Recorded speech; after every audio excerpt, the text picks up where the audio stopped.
नमस्ते ओं गम गणपतये नमः स्वर्णलक्ष्मी नमस्ते अस्तु परब्रह्म स्वरूपिणी राज्यं देहि धनं देहि सर्वकामांच देहि मे స్వర్ణలక్ష్మి అమ్మవారు ప్రతి ఒక్కరికి చక్కగా బ్రహ్మ జ్ఞానాన్ని ఇవ్వాలని తద్వారా ప్రతి ఒక్కళ్ళు చక్కగా నవ్వుతూ హ్యాపీగా ప్రతి దాన్ని ఎంజాయ్ చేసే విధంగా ఉండాలని చెప్పేసి మనం అమ్మవారిని కోరుకుందాం. అంతేకాకుండా ప్రతి ఒక్కళ్ళకి చక్కగా రాజ్యం దేహి నాయకత్వ లక్షణాలని ఒక అధికారాన్ని పవర్ని అథారిటీని అమ్మవారు ఇవ్వాలని, అలానే ధనం దేహి ప్రతి ఒక్కళ్ళకి విపరీతమైన ధనం ఇవ్వాలని, ఎక్కడుంటే అక్కడ ధనం ఉండాలని, ఆఫీసుల్లోనూ బ్యాంకుల్లోనూ ఇళ్లల్లోనూ ధనం శుభ్రంగా నింపుకొని ఉండాలని చెప్పేసి, అంతేకాకుండా సర్వకామార్థ సిద్ధి అనుకున్న పనులన్నీ అనుకున్న విధంగా అమ్మవారి ఇమ్మీడియట్లుగా నెరవేర్చే విధంగా మన అందరినీ ఆశీర్వదించాలని, అందరూ చక్కగా ఉండాలని చెప్పేసి అమ్మవారికి నమస్కారం చేసుకుంటూ, దానికి ముందుగా గణపతిని మనకి ధనాకర్షణ శక్తిని ప్రతి ఒక్కరికి ఇవ్వాలని చెప్పేసి మనం కోరుకుందాం.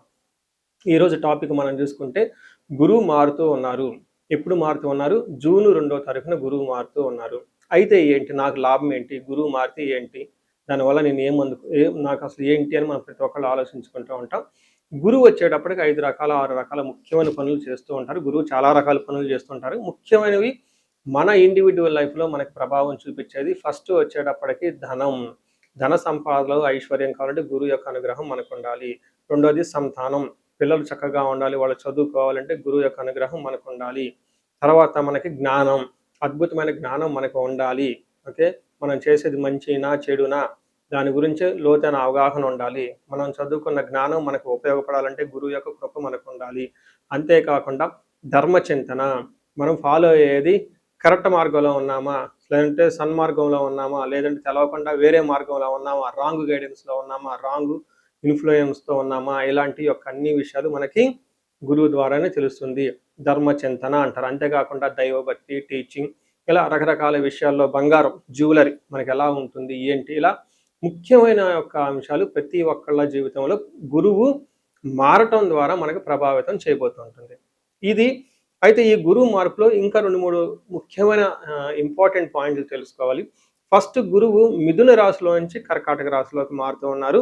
ప్రతి సంవత్సరం గురువు ఒక్క రాశిలో తిరుగుతూ ఉంటారు, సంచారం చేస్తూ ఉంటారు. మిథున రాశి సక్సెస్ఫుల్గా 1 ఇయర్ అంతా కంప్లీట్ చేసుకొని ఇప్పుడు వాళ్ళు కర్కాటక రాశిలోకి వెళ్తున్నారు. అయితే కర్కాటక రాశిలోకి 12 సంవత్సరాల తర్వాత వచ్చి ఉన్నారు కాబట్టి ఈ యొక్క కర్కాటక రాశిలో గురు సంచారం చాలా ముఖ్యమైనది. ఎందుకంటే కర్కాటక రాశిలో గురువు ఉచ్చ స్థానంలో ఉన్నారు. మంచి చక్కగా ఈ సంవత్సరం అంతా పిల్లలు ఎవరు పుట్టినా కానీ వాళ్ళకి గురువు జాతకంలో వచ్చే స్థానంలో ఉండి మంచి యోగ్యతను ఇస్తూ ఉంటారని మనం చెప్పుకోవచ్చు. సో ఈ యొక్క ఉచ్చ స్థానంలో ఉన్న గురువు సంపూర్ణమైన ఫలితాన్ని, చక్కటి ఫలితాన్ని ప్రతి ఒక్కరికి ఇస్తూ ఉంటారు. అయితే వాళ్ళ యొక్క ప్రభావం 12 మనుషుల మీద ఉంటుంది. ఈ మనుషులందరూ 12 రకాల రాశులుగా విభజించడం జరిగింది. కొన్ని రాశులకి, చాలా వరకు రాశులకి అనుకూలంగాను, కొన్ని రాశులకు ప్రతికూలంగాను, కొన్ని రాశులకి సామాన్యంగాను ఉండే అవకాశం ఉంటుంది. ఇప్పుడు మనం గురువు ప్రతి ఒక్కళ్ళ రాశులకి మేష నుంచి మీన వరకు ఎలాంటి ఫలితాన్ని ఇస్తూ ఉంటారు, ఆ ఫలితాలను మనం ఎలా ఎంజాయ్ చేయొచ్చు, ఇన్ కేసు ఫలితాలు కనుక సరిగ్గా వాళ్ళకి అనుభవంలోకి రాకపోతే ఏం చేయాలి, అలానే కొన్ని రాశులకి ఖచ్చితంగా ప్రతికూలమైన పరిస్థితులు ఉన్నాయి, ఎలాంటి ప్రతికూలమైన పరిస్థితులు ఉన్నాయి, వాటిని తప్పించుకోవడానికి మనం ఎలాంటి పరిహారాలు చేసుకోవాలి అనేది కూడాను 12 రాశుల వైజ్గా ఆ రాశికి ఎలాంటి ప్రభావం ఉంటుంది, దానికి మనం ఎలాంటి పరిహారాలు చేస్తే చక్కగా ఉంటామో కూడా మనం ఈ వీడియోలో మనం చక్కగా తెలుసుకోవాలి. ముందుగా మనం ముఖ్యమైనది మేషరాశి చూద్దాం. ఈ మేషరాశి వాళ్ళకి ఒకటి ఇంట్రెస్టింగ్ అయిన ఫినామినా ఉందండి. జ్యోతిష శాస్త్రం ప్రకారం వీళ్ళకి ఏలినాటి శని ప్రారంభమైంది. అయితే ఏలినాటి శని చాలా ప్రథమ దశలో ఉండటంతో ఎక్కువగా వీళ్ళకి ప్రాబ్లమ్స్ అనేది రాలేదు. అంటే గురువు వీళ్ళకి 3వ స్థానంలోంచి 4వ స్థానంలో మారటం ఉండటంతో వీళ్ళకి మిక్స్డ్ అయిన రిజల్ట్ ఉంటుంది. అంటే గురువు వీళ్ళకి ఇబ్బంది పెడతారని చెప్పలేం, అలానే చక్కగా సపోర్ట్ ఇస్తారని కూడా మనం చెప్పలేం. మనకి ముందుగా మహర్షులు ఏం చెప్తారో చూద్దాం, దాన్ని బట్టి మన రియల్ లైఫ్లో ఎలా ఉంటుందో కూడా మనం చూద్దాం.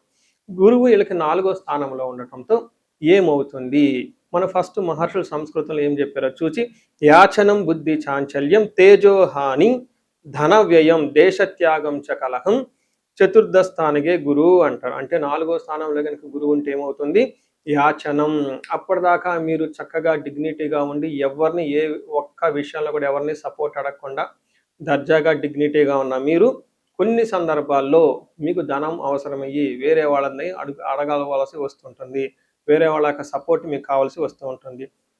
అంతేకాకుండా బుద్ధి చాంచల్యం, రకరకాల ప్లాన్లతో రకరకాల ఆలోచనతో మీరు ముందుకు వస్తూ ఉంటారు. అయితే అవి చాలా ఓవర్ అంబిషన్తో ఉంటాయి. మీ యొక్క కెపాసిటీ 10 అయితే మీరు 40, 50, 60, 100 టైమ్స్ కూడా మీరు హయ్యెస్ట్ పెద్ద పెద్ద విజన్, పెద్ద పెద్ద మిషన్, పెద్ద పెద్ద ఆబ్జెక్టివ్స్ తోటి హ్యూజ్ ప్లాన్స్తో మీరు వచ్చేస్తుంటారు. అయితే అవి రియల్ టైంలో అవుట్ ఎగ్జిక్యూషన్లో ఇబ్బంది పడిపోయేసి ఆ ప్లాన్లు మళ్ళీ మార్చేస్తూ ఉంటారు, మళ్ళా ప్లాన్లు మారేస్తూ ఉంటారు. ఎందుకని దీన్ని బుద్ధి చాంచల్యం అంటారు. అయితే దీంతో పాటు తేజో హాని, ముఖంలో కాంతిహీనంగా ఉంటుంది, ధనం విపరీతంగా ఖర్చు అయిపోతుంది. తర్వాత దేశ త్యాగం, ఇది చాలా ఇంపార్టెంట్ అండి. మీరు ఉన్న ప్లేస్ నుంచి జాబ్ ట్రాన్స్ఫర్లు అవ్వటం, ఫారిన్ వెళ్ళటం, లేదంటే ఉన్న ప్లేస్ నుంచి కంప్లీట్గా డిఫరెంట్ లొకేషన్కి వెళ్ళిపోయే అవకాశంతో పాటుగా కలహం, గొడవలు కూడా అవుతూ ఉంటాయి అని చెప్తారు. అయితే మనకి రియల్ టైమ్ సినారీలో చెప్పుకునే ముందు పురాణాల్లో కొన్ని స్టోరీలు దీని గురించి వివరించడం జరిగింది. మనకి సత్య హరిశ్చంద్ర, ధర్మరాజు ఇద్దరు మనకు గొప్ప వ్యక్తులు చూస్తాము. ఒకరు మహాభారతంలో ఉంటారు. ఈ ధర్మరాజు ఈ టైంలోనే వాళ్ళకి జన్మరాశి నుంచి 4వ స్థానంలో గురుడు ఉన్న టైంలో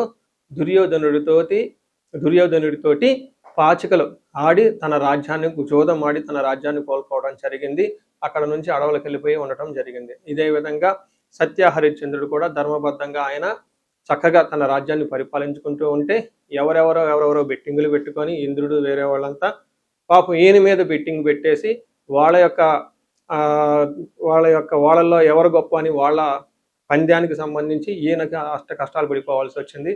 ఆ టైంలో కూడాను గురువు 4వ స్థానంలో ఉన్నారు అని జ్యోతిష శాస్త్రం ప్రకారం చెప్తూ ఉంటారు అనమాట. అందుకని ఒక రకంగా ఇందులో మీరు బాగా ఆలోచించుకోవాల్సిన విషయం ఏంటంటే దేశ త్యాగం, ఉన్న పొజిషన్ నుంచి కొంచెం దూరం వెళ్ళిపోయే అవకాశం ఉంటుంది, ధనం కోల్పోయే అవకాశం ఉంటుంది, ఓవర్ అంబిషన్స్తో ఉంటారని మీరు గమనించుకోవాలి.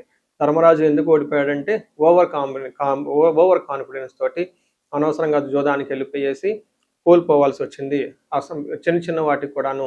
ఇది కొంచెం గమనించుకోవాలని నేను చెప్తూ ఉన్నాను. సో చూశారు కదా, గురువు ఈ రాశి వాళ్ళకి ఎలాంటి అనుకూల ప్రతికూలాలు తీసుకుని వస్తున్నారు, ఫలితాలు తీసుకుని వస్తున్నారు, అనుభవంలోకి రాబోతున్నాయో ఈ జూన్ నుంచి 2027 జూన్ వరకు, 2026 జూన్ నుంచి 2027 జూన్ వరకు ఎలాంటి ఫలితాలు ఉన్నారో మనం తెలుసుకుందాం. అయితే గురువు యొక్క అనుకూల ప్రభావం మన మీద ఉండటానికి మనం కొన్ని రకాల పరిహారాలను ఖచ్చితంగా చేసుకోవాల్సి ఉంటుంది. ఒకటి, గురువుకి సంపూర్ణ శాంతి పూజలు చేసుకోవాలి. సంపూర్ణ శాంతి పూజలు అంటే ఏంటి, చాలా మందికి అవగాహన ఉండదు. గురు గ్రహానికి మన శాస్త్రాల్లో, గ్రంథాల్లో ఏదైనా గనక ఒక గ్రహం మనకి సరిగా అనుకూలించకపోతే ఆ యొక్క గ్రహం యొక్క మనం ప్రతికూల పరిస్థితుల నుంచి అనుకూలంగా మార్చుకునే ప్రక్రియ ఉంటుంది. దీనికి పరిహారాలు అంటారు. మనకి శాస్త్రాలు ఏ విధంగా చెప్పారంటే గురువుకి జప సంఖ్య 16,000 సార్లు చేయాల్సి ఉంటుంది. అది దేవత, ప్రతిది దేవత ఇంకొక 3,000, 2,000 సార్లు చేయాల్సి ఉంటుంది.